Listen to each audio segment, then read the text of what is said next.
You send and you get a business here. Tata was a very generous man.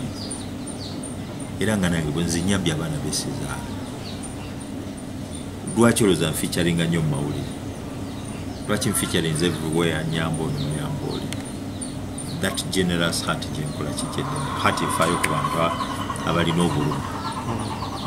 So Kati. Tunatandi, go recording. Katigwembuza we tutandikira. Nze ntandika okulaba Male Mabirizi. I think it was over 2007 over 8 yali ayingira university. Nali simumanyi. Tata yali aganye muwa sente ng'amaze okuyita ogenda ku university. Ng'aganye muwa sente agula ebintu. Waliwo anti wange nanga Moses. Tata alina omwana eyo naye abadde amulabirira naye ate mugezi aganye omuwa sente naye nze mbadde ndowooza wandibadde oyogera naye n'amumaliriza nga bwe yamukwatako amumalirize. So natula ne taata yali ampuliriza wadde haji ate nga nze nasalawo nendokoka. Tata yampuliriza and he used to respect me nga nange bwe mbadde muwa respect era nkyagi muwa. So bwe twatula nenjogera naye ng'omusajja n'omusajja mwogera nanga Moses kale kankikole because of you. Era yampiteeka enatete neŋŋenda najja emitwalo aga n'agampa nempita Mabirizi ne muga sente zeezo n'agula ebintu ebimuyingiza university. Eyo my first gundi naye. Now later on oluusi Mabirizi yajjangako wano oluusi ku office yange ku Span House. Later on yafuna office kumpi ne office yange mu 2011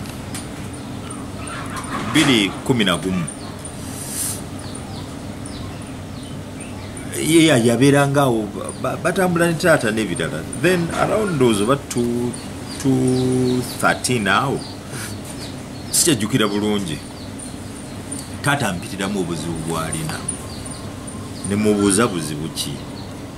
Yampita nanga Moses je nina challenge omwana Mabirizi namuyamba sinze muzaala mama we yali mukwano gwange nalina emirimu era ng'agezaako nnyo okugirabirira nga mbulira ne challenges abakozi bayize bakola. Kati nangamba mama we bwe yafa bwe yagendayo okukyala okubakubagiza amugamba alina omwana naye omwana oyo n'okusoma tasoma. Taata n'agamba nti fine kamutekinge on. Katata yalina okumatiza maama enatete ky'omwana yamuzaala. Manya abakyala tebaagala nnyo ba strangers ayina ddala emirembe gino nga bangi babbi oleeta omuntu n'afuuka Ssekabaka wakola kikeweeyolera. So maama eka Stella nalutaya naga fine. So yamuleeta awaka natandika okubeerayo naye kakati nze wemmanyira nga yabeerayo okwo n'avaayo. So taata ngamba nti bwe yabeerawo n'akola empisa embi n'atabira grateful olw'ekyo kye baamukolera era bw'atyo maama n'amwetamu. Yalina okuvaawo awaka n'aŋŋamba ate naye yennyini taata Mabirizi yamukola bubi n'atandika omuteekako pressure naye olw'okuba yali yeekomitinze okumulabirira because of his friend maama we eyafa aga nti mwana ono wadde weyeeyisiza bubi but because of the mother kaneme mulekerera. So mu 2011 kwe kumwewolera sente. Taata ngamba nti mu 2011 yamwewolera sente era bw'amwewolera sente agreement gye baakola ne Manerenda Yino nga bw'ogiraba ya 2011 eri dated ndowooza 3rd August 2011 ya $2,000,000 naye nga bazaayo miliyoni 26. Omwami ono Mr. John Kewanjala Wabwire yali akola Makerere ku University era gye bakwanaganira ne Mabirizi Kasimu. Kwa Kasimu yali asoma Makerere University. Ye Mabirizi Kasimu Male era yewola sente ng'ayagala kuteeka mu kampuni gye bayita MK Financials ey'aba money lenders. So Mabirizi bwannyonnyola taata nti ayagala kuteeka sente mu kampuni ye. Taata naaga nti bwe mba nga mwewoledde sente n'atandika mba mmuwonye era mba mmuwadde ki entandikwa. Bwe batyo bagendebwa Profesa Wanjala Wabwire ne bakola endagaano ng'eyeewola sente ye taata era ani garanta ndozo olaba wano endagaano yo giraba ya miliyoni 2 friendly loan eriko interest ya miliyoni 6 eri repayable asasula miliyoni 1 buli mwezi for the first 5 months beginning August 2011 kakati ate miliyoni 2 at the end of the 6 months zijja kubanga zimaze okusasulwa era ng'agamba nti not later than 31st day of January 2012 ezaali zirina okukola ky'okusasulwa era nga MK Financials be ba guarantors nga bw'olaba wano Mabirizi era nga bagamba nti singa taata abatasasudde be basasula. Now second party taata yali alina okuwaayo ekyapa kye mu manerenda ekyapa kye fraudster, typical fraudster, bubbi eyajja n'akaveera asalawo atikka eki loole. Our family owes him nothing. Tata owes him nothing. He's just a fraudster. So nga ate bamuyamba. Now kati bamala okwewola endagaano bagimala late era ne bw'oba osanze Profesa Wanjala akubuulira nti endagaano bagimaliriza late okugiteekako emikono banka zaali ziggaddewo ate nga sente ze yeetaaga nnyingi miliyoni 2 tesobola zifuna ku ATM ayina zifuna over the counter. So Profesa yabagamba baddeyo enkeera ku makya bagende mu banka baggyeyo sente. The following day see a 4th kubeno bagikola 3rd August 2011 kati ku 4th August tata yakeera as usual n'agenda ku office alinde Mabirizi teyalabikako amukubira essimu tazikwata bweyitamu atugantuge sawa zubandoza zigenda nga mu 5-6 bugenze tata nakubirawo nasalawo akubire Profesa namugamba wange mutabani gwe twabadde tulina okujja naye simulabako katukoze tutya naga nti yazze dda era sente nazimuwadde miliyoni 2. Tata namugamba oh fine. Tata yalinda Mabirizi ajja aleete sente kuba naye yali ayagala afuneko abeeko byakola ninga bulk of the money Mabirizi yali azitwala. Mabirizi teyalabikako teyaddayo kukwata simu za taata.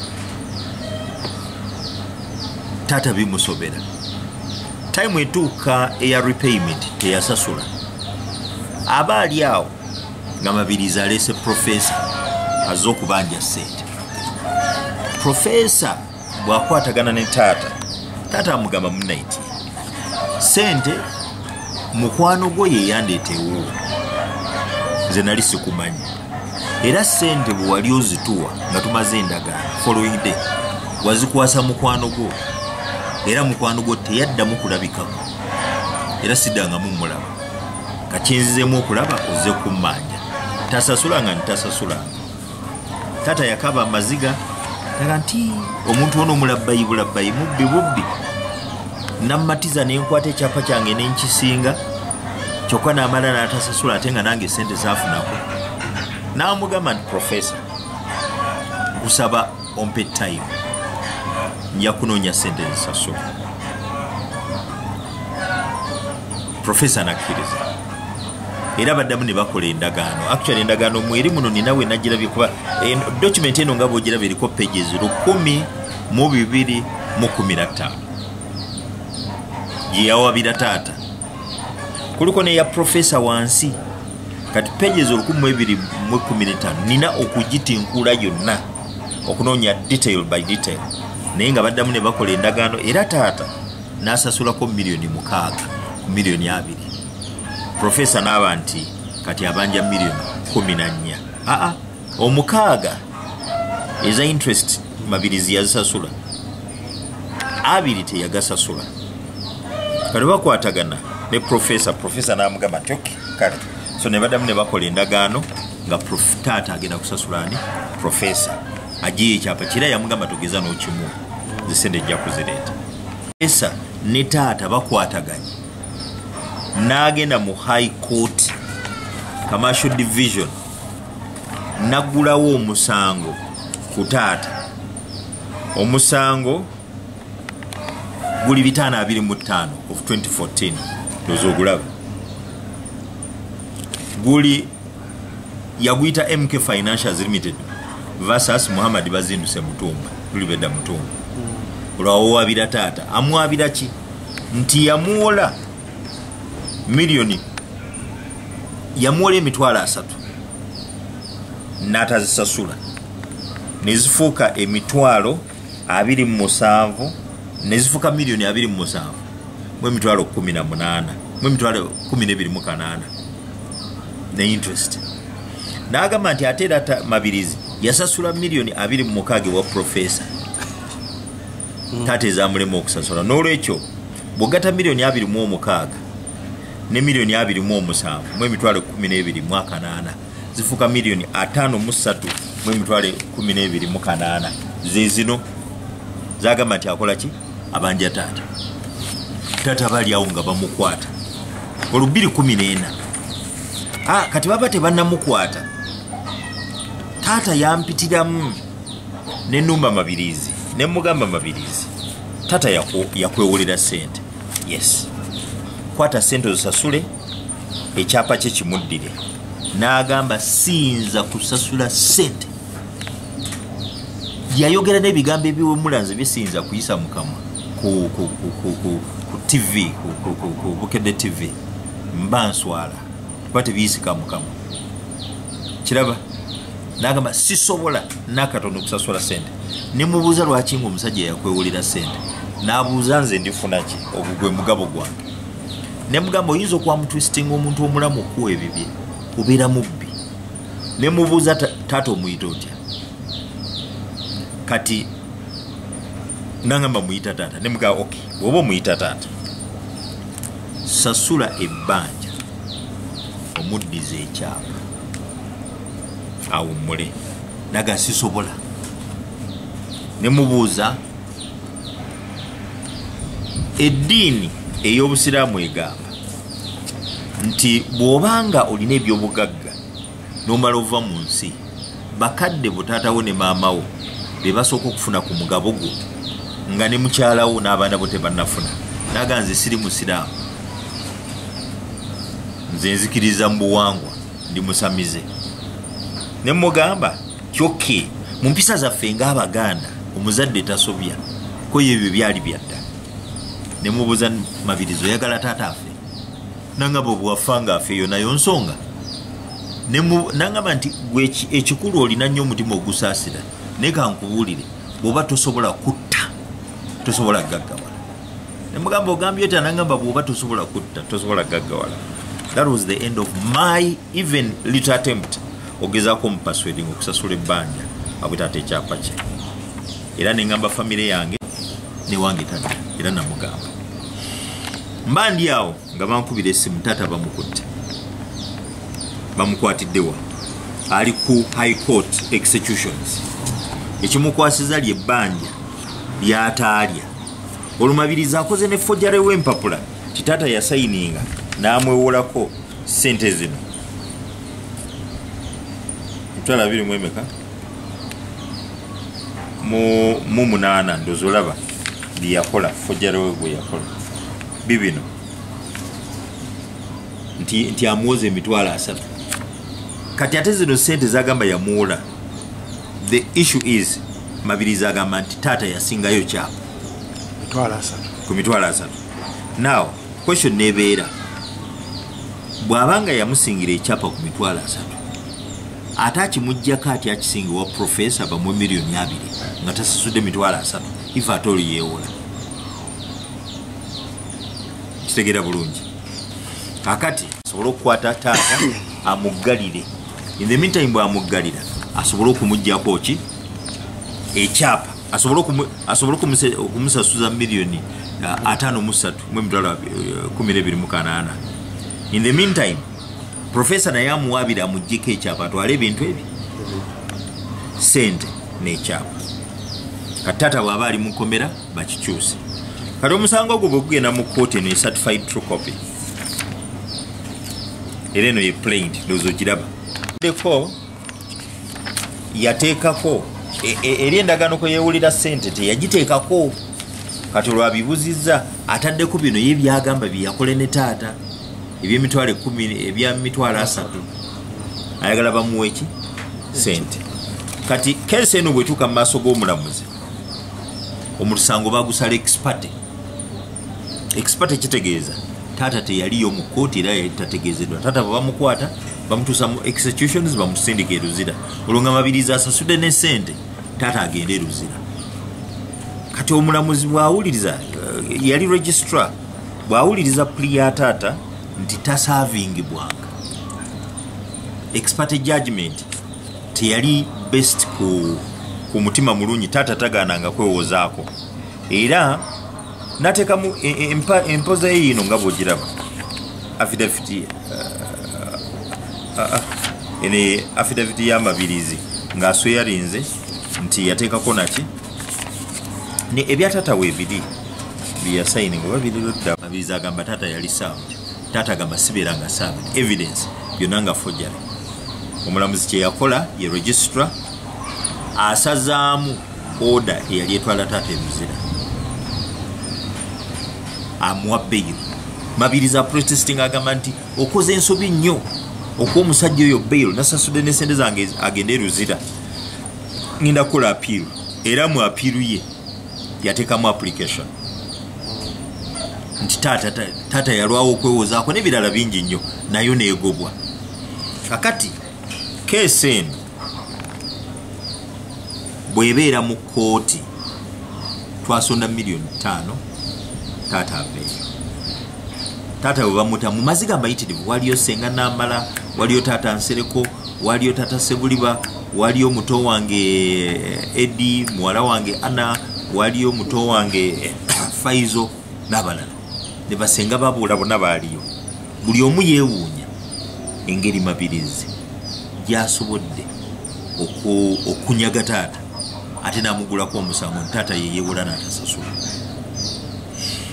so taata namubuuza naddamu nemubuuza nga bakamuta Mabirizi tumuyita tutya n'agamba nayamba muyambi sinze muzaala kati bwewayita ekiseera that was tuli mu 214 around I think August kati n'asomesa n'atakuma ku ekyo kyatakoledde baana be n'amwewulira sente ateke mu business kwa yalowooza nti azze ne idea eri viable ate yamubbye ate sikukoma ku kumubba ate yamuwabidde bamukwate bamusibe n'ettaka lyalitwali ko bye yali ayagala amwagalako miliyoni 53 ne professor kati actually basooka kukwata professor nga tebanakwata taata yagenda okutaasa professor nti Mabirizi tasasulanga era twakola endagaano ne professor nsasule kati awo ate bwe bakwatira taata bombi abakutte kubanga yaggula ku taata omusango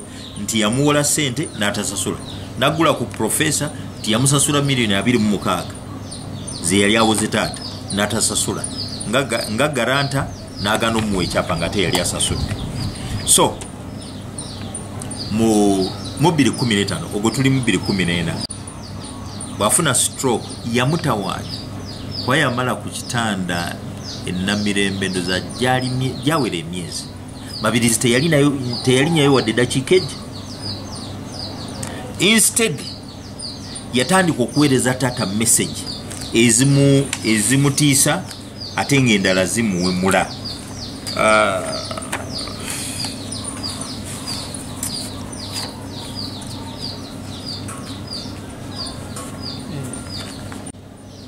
emu kuzo yamugamba bweti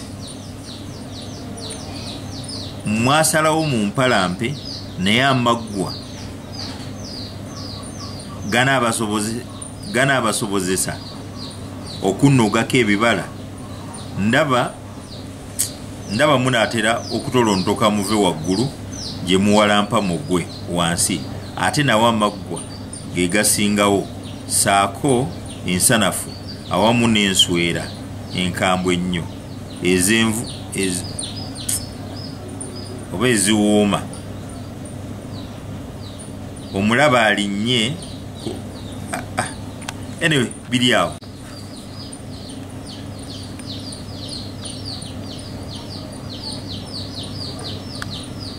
waliwo nze sepankikako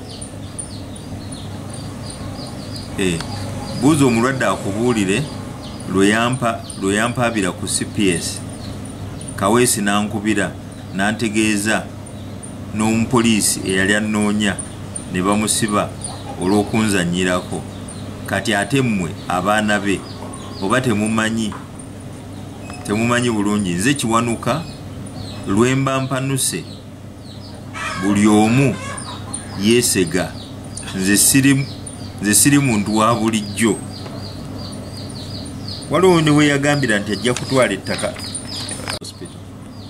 ze fayiro nene naye nzijeyo bujja kano kokka tata yafuna stroke yamanya takyaddamu kukola mirimu gyenga gya bulijjo ekyo yalagira maama ekeerobaga agende ku ofiisi ye Buganda Road agiye buli kyonna ekyali mu ofiisi abitwala awaka mwe bali documents zonna mwe mwali files zonna byeyali akolako kubanga we yalwalira we yafunira ebizibu yali omuwandiisi w'essiga eryakawuma ate ng'era yakola ng'omusigire w'essiga lyakawuma kubanga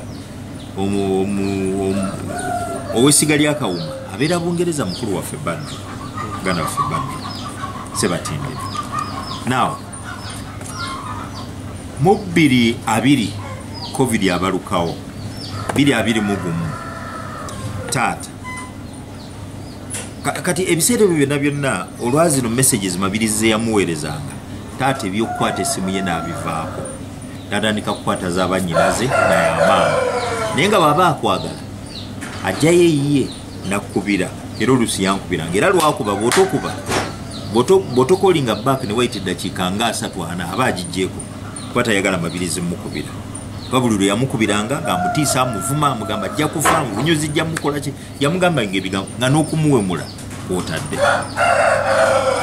so mu 2021 COVID olw'okugaba n'essimu COVID yakwata mwannyinaze Night n'amutta nga 13 June netumuzika nga 15 COVID y'omu natta mwannyinaze Shamsi nga 17 netumuzika nga 18 June COVID y'omu olw'okugaba n'essimu n'akwata taata n'amutta nga 19 June netumuzika nga 20 June 2021 mugumu mu kuziika kwonna Mabirizi teyaliyo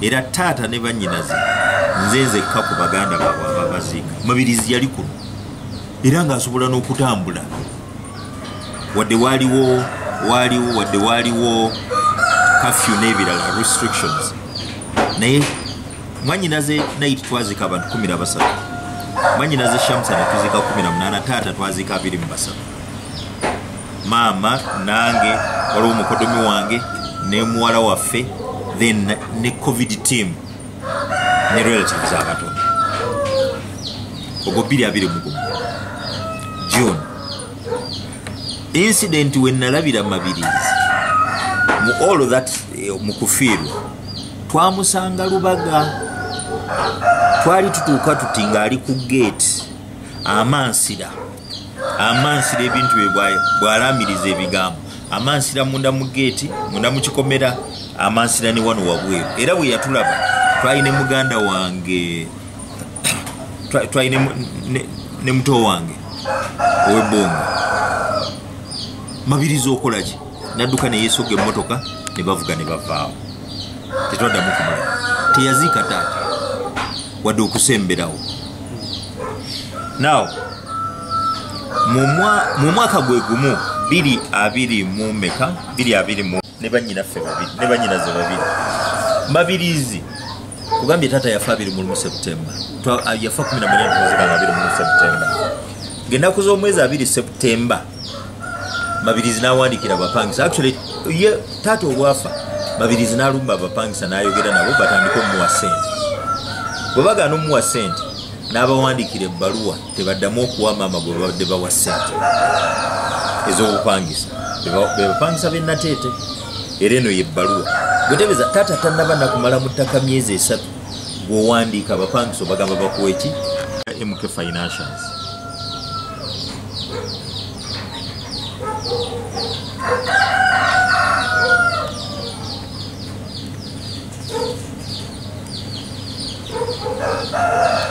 aya bwantegeeza Mabirizi kyakoze kyawandikidde abapangisa bakole ki bamuwe ssente neŋŋenda ne muto wange Faizo ne tusingana abapangisa ne tubagamba nti omuntu yekka ali supposed obbajjako ssente ye yazibajjangako nga taata akyaliwo omuntu yenna kaabeere nze oba omulala yenna tajja n'abagamba nti mumpe ssente ne tubagamba Mabirizi tali supposed bajjako ssente era byabagamba tebabiwuliriza kubanga n'ekisooka olumbe terunayaba tetumanyi kiri mu ddaami twagala ebintu byonna bimala okukola ki bimala okugwa bwe kiriba nti eddaami erizze nti mwana wa taata era nti yalisa alinamu n'omugabo bali muwa ssente but as of now status tata gye yaleka yali nti mama Nalutaya yasolooza ki ssente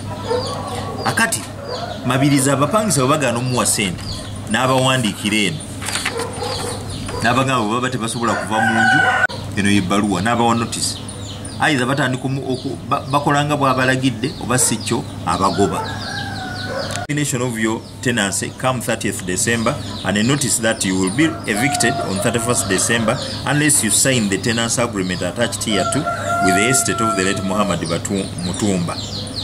Kadi yenga agamba ye abawadde yali abawadde gundi nga abagamba basayininge tenancy agreement naye so sina muntu mulala oba sicce ennyumba bazaamuke nga 3 December kakati bwe tufuna ekiwandiiko kino etusalawo tumuwandiikire ebbaluwa nze ne bato bange babiri era ebbaluwa yeeno gye twamuwandiikira ennyonyo ewa background ku bufere bwe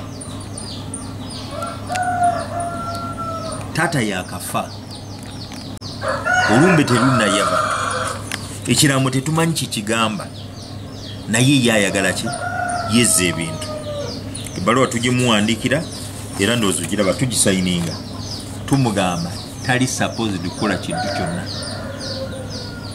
sitaza erina okusigalawo taata gye yaleka era bwe twali tumaliza tumugamba nti please be advised that we will not merely look on as you with all impunity continue tormenting our father even in his grave and or any other member of our family because of your insatiable greed for property you never toiled for, thereby eroding our family peace and cohesion. We will defend the estate in respect of our deceased daddy's last wishes. For on behalf of the neyogera oba negamba nti olinako omugabo baki ne mu kiseera kino nga taata bwe yaleka ebintu bwe birina okusigala bwe yategeera nti tukoze tutyo Mabirizi n'awaaba omusango awawaabira mama Nalutaya amuwaabirawa emmengo amuwaabira ki tyamulemesa okwenjoyinga ebyobugagga taata bye yaleka bwe tugenda nze ne Faizo ne Sophie okudiponinga affidavits tugambe nti Mabirizi mukyamu taata yaleka maama yasoloza ssente era bwe kitu bwe kirina okubeera Mabirizi naffe n'atugulako omusango nze Faizo Sophie ne maama ate omulalo we Nateete nti twekobaana tumulemese okwenjoyinga ebyobugagga byani bya taata olwo tubeera n'emisango ebiri mu kooti ki emmengo naye ate emisango egyo tekuli ne kumugwatambuza buli tugenda atekamu application tewaliwo nawamu wonna we twawoleza. Kakati tuba tukyali awo omulamuzi tuba tukyali awo ne tugamba naye nedda bino ebintu biyinza obutaggwa kati tutegeke kuba bato bange babeera Bungereza abasinga obungi n'omusika gyali twababuuza munajja ddi ne bagamba bagenda kujja September. Naga nti kati nga bwe bagenda okujja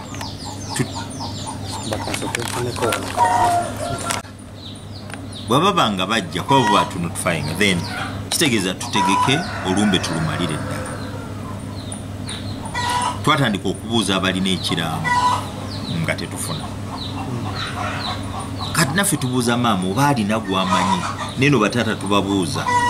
Waliwo taata wano Sebuliba tumubuuza nti tamanyi. Kati abantu betu taata wana kubuuza ate be baali balina ekiraamu. Kakati so twategeka olumbe mu mpisa y'Abaganda omuntu bw'abanga afudde ekiraamu ng'akirese kiyinza okusomebwa nga yakafa oba nekisomebwa mu lumbe oba nekisomebwa any meeting nga bw'aba yalagira. Kakati ffe ekiraamu twali tetumanyi bikikwatako naye tunoonya tubuuza.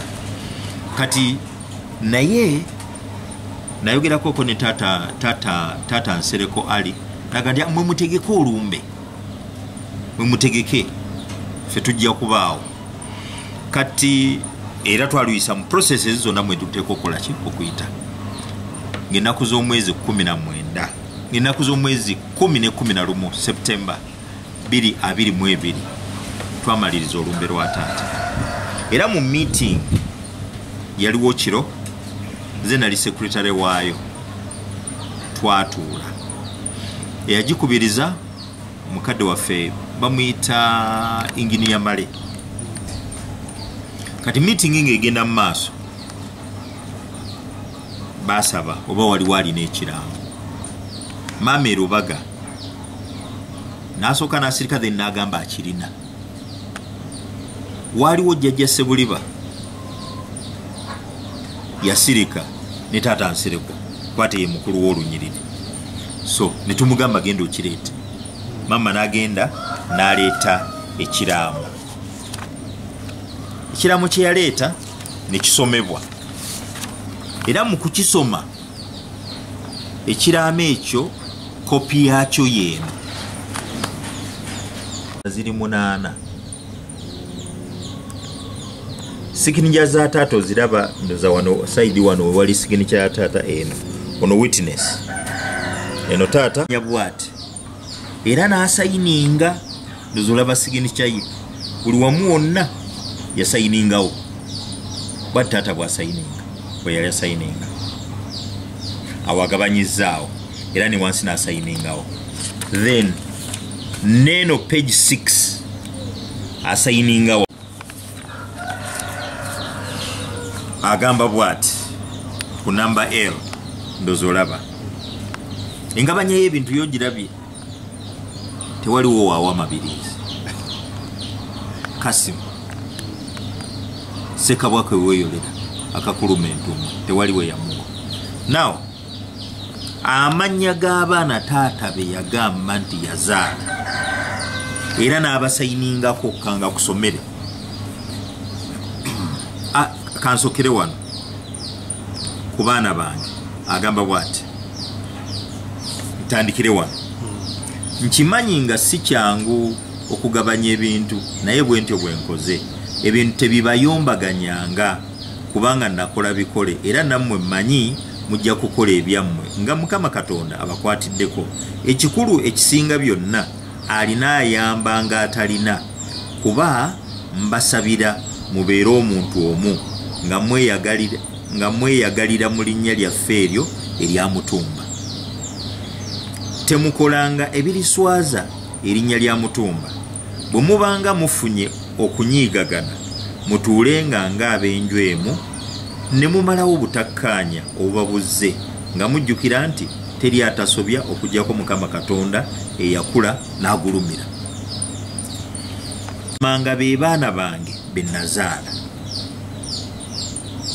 Asooka Ibrahimu Male, ono yazaayire Tanganyika, Tanzania. Gwenga bukedde omanyi kye bayita okuzaawa, oba alirabika oba yafa tetumanyi, ne yazaawa. Owokubiri Musa Male, ono yoye yasenguka n'afuuka omulokole era ne yeetuuma Moses Solomon Male, yenze. Owokusatu Sirimu Mabirizi Mutumba, ono ye musika waffe era ye taata waffe kati. Owokuna Muhammad Mutumba Junior, ono muto wange ali Bungereza, nono naye ali Bungereza.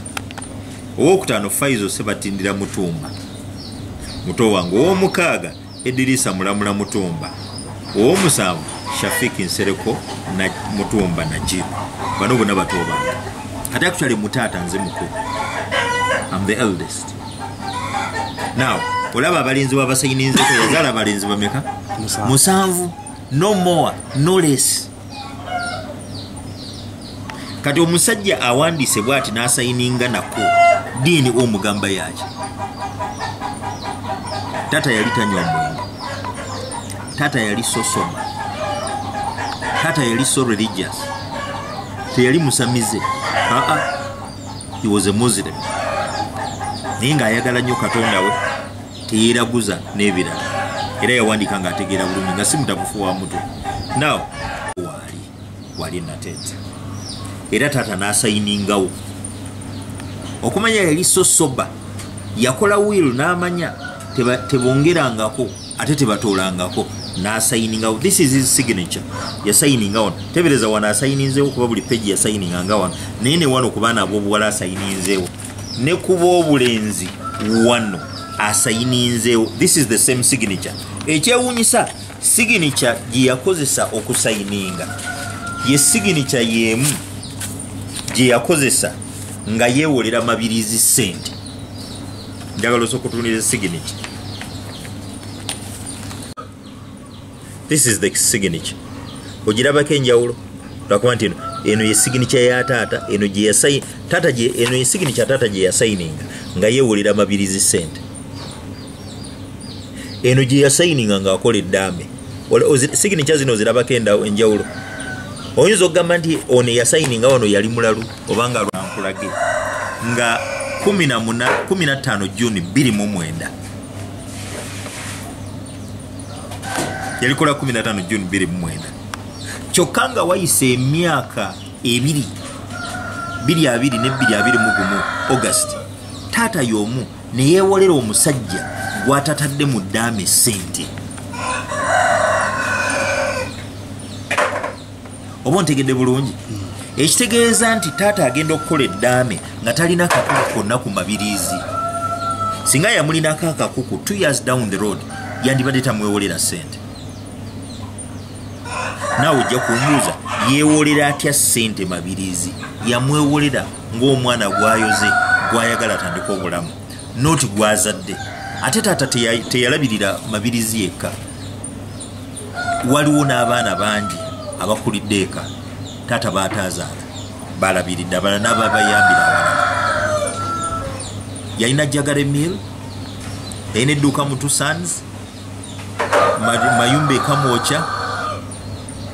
Ate Mukama yali amuwadde okufuna, naye mu kufuna okwo ate ng'amuwadde n'omutima oguli generous. Nze ndi mutabani, ndi mugagga nnyo, naye ate nina generous heart ng'eyiye. Nsobodde okuyamba abaana abakuseddwa mu bisiyaga, nenyamba abantu abafereddwa. Nange nemba ndisobola okukwata katono kenina nensharinga kuba nzikiriza nti emmeme egabagaba yegejja. Ate nzikiriza mu Good Samaritanism. Tata yali Musiraamu naye nga atakkiririza nnyo mu kuyamba. Okiraba? Amuzaala yamuyamba kubanga akola ki? Ayagala abeere bulungi. Tata yaweerera abaana bangi besides his own children. Now, wiirwe eyo ogirabye. Eno ogirabye signature eno ye certified copy Mabirizi gye yatwala mu kooti nga wawabira taata nti yagaana okusasula ebbanja. Naye ng'olaba signature taata gye yasayininga ku bbanja eyawukana n'eya Mabirizi kuba kati kankulage bw'ataba mufere. lindako this is eno ye signature y'eddaame lya taata eno wano ye signature taata gye yasayininga nga yeewola ssente Mabirizi ze yatwala eno ye signature ya Mabirizi ne kampuni ye Mabirizi gye yasayininga ng'ajulira nti Mutumba ataddeko signature ntuufu era ye signature yeno kati ate Mabirizi atuuka atya okwefuula nti taata bw'akola wiiru signature ebanfu era taata aba mulwadde wa mutwe naye ate 2009 bwe yali akola wiiru yali aliko ekikyamu ku mutwe naye mu 2011 ng'amwewolera ssente omutwe gwali gutegeera bulungi era asobola n'omuwawaabira amuggyeko ssente gwoyo oyinza muyita oti bwe ŋŋamba nti mubbi omanyi ndooza abantu ndooza kambategeeze kino nti nasoma akatabo Merchant of Venice n'omusajja Shylock era naye yali manerenda naye bwe nasoma akatabo ako nendaba emitima gy'aba manerendas nga Shylock yali totally ruthless yasayiningisa munno ogundi endagaano enjawulo ye ne Shylock sigirabawo even the little blood you have ayagala akole ki agikugyemu now eddaame lino lina ekintu kye lyogera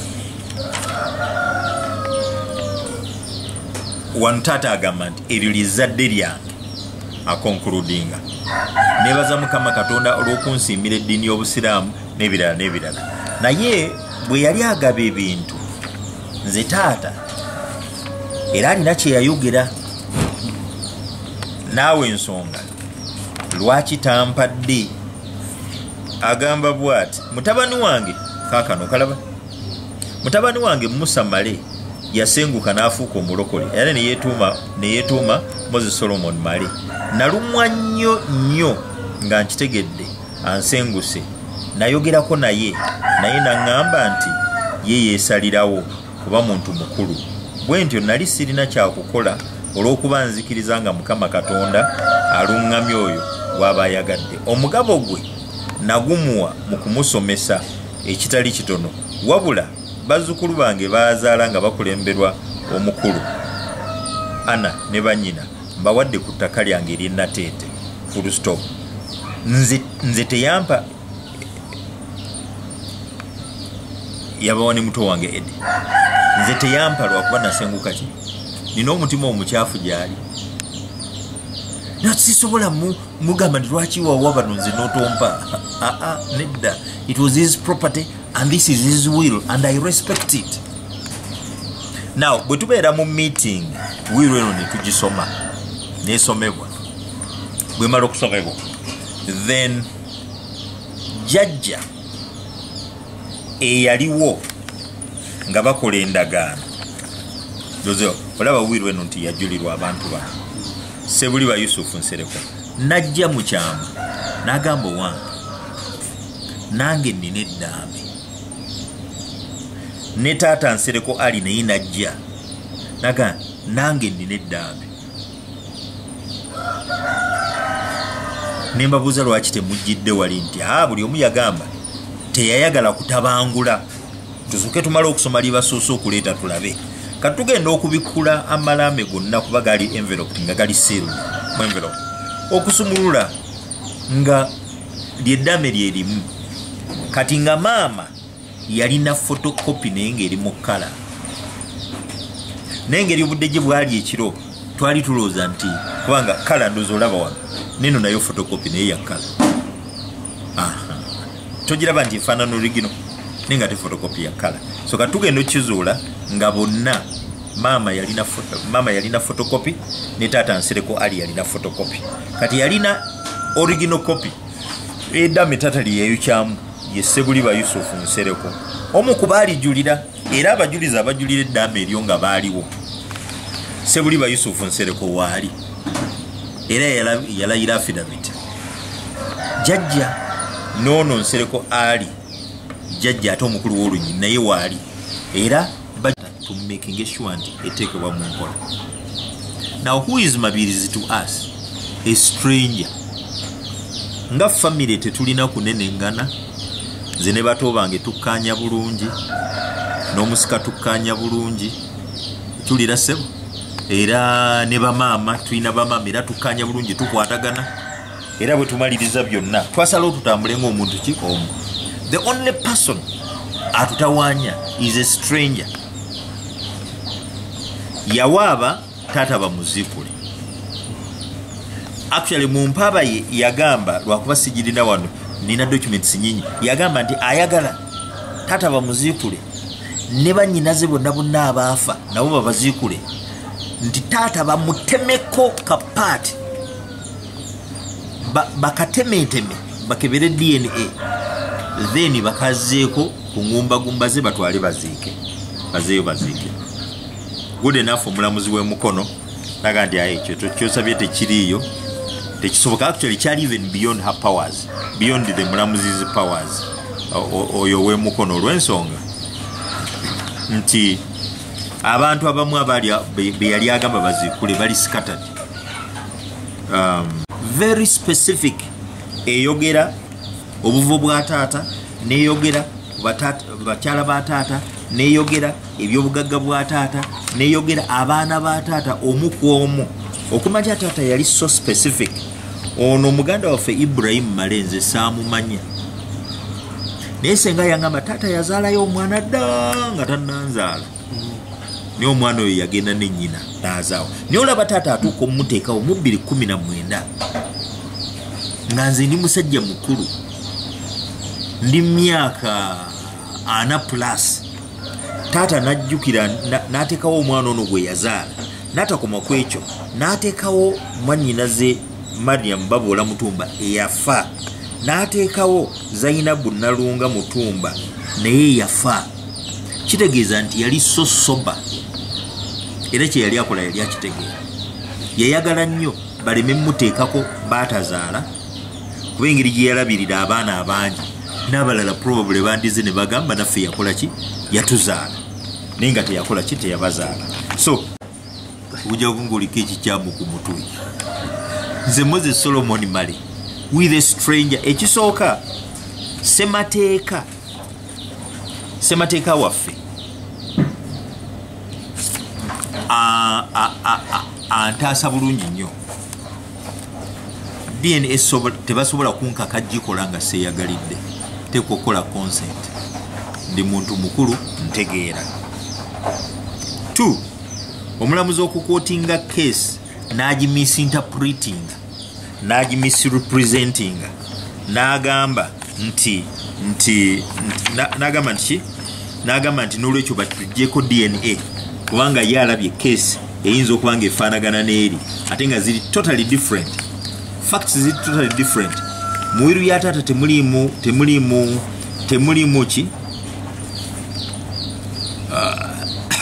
muwiru ya taata temulimu even a single discrepancy. Kati gwate otugamba nti tukole ki nti batukebere DNA. Era bwetyo twakola appeal omulamuzi bwagamba kuba Mabirizi bwawabe mukono yasaba DNA test ku bagenzi n'abaana bonna ne taata. Kati omulamuzi n'agaana okuzikula taata naye n'agamba nti batukebere DNA era ne tukola appeal. Appeal yaffe ndowooza ogiraba. Memorandum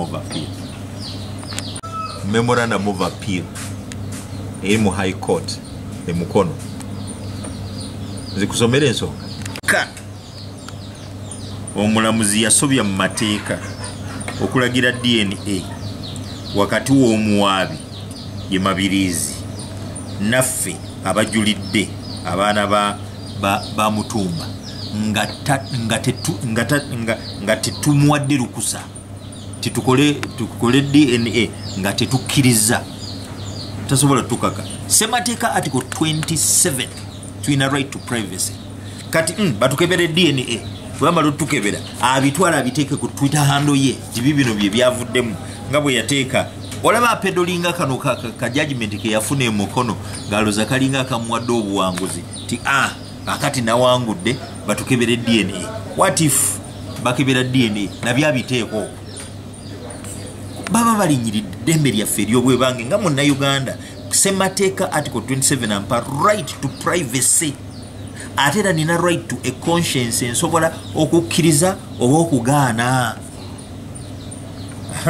ekyokubiri ground eyokubiri nti omulamuzi yasobya mu mateeka ne facts bwe yalagira DNA ng'ate DNA erinnyirira right yaffe to privacy ne freedom of conscience.